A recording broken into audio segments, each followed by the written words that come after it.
বাথরুমে ঢুকে ভুলেও 4টি ভুল করবেন না। যদি আপনি এই 4টি ভুল করেন তবে আপনার জীবনও চলে যেতে পারে। আল্লাহ তাআলা মানব জাতিকে সৃষ্টি করার 2000 বছর পূর্বে জিন জাতিকে সৃষ্টি করেছিলেন। জিনেদের মধ্যে 2টি দল রয়েছে, একটি হল ঈমানদার জিন, আরেকটি হল কাফের জিন।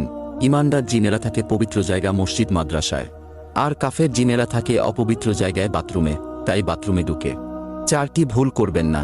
সেই 4টি ভুল কি তা জানার আগে আপনি যদি মুসলিম হয়ে থাকেন তাহলে ভিডিওটিতে একটি লাইক দিয়ে চ্যানেলটি সাবস্ক্রাইব করুন। নাম্বার 1, বাথরুমে ঢোকার পূর্বে দোয়া পাঠ করুন। দোয়া না পারলে বিসমিল্লাহ পাঠ করুন এবং বাম পা দিয়ে বাথরুমে প্রবেশ করুন। নাম্বার 2, বাথরুমে গিয়ে আয়না দেখবেন না। নাম্বার 3, ভুলেও বাথরুমে উলঙ্গ হয়ে গোসল করবেন না। এটি করতে নবীজি স্বয়ং নিষেধ করেছেন। উলঙ্গ হয়ে গোসল করলে কাফের জিনেরা আপনার উপর আক্রমণ করতে পারে। নাম্বার 4, বাথরুমে ঢুকে সূরা বা দোয়া কালাম পাঠ করবেন না। এটি একটি মারাত্মক গুনাহ।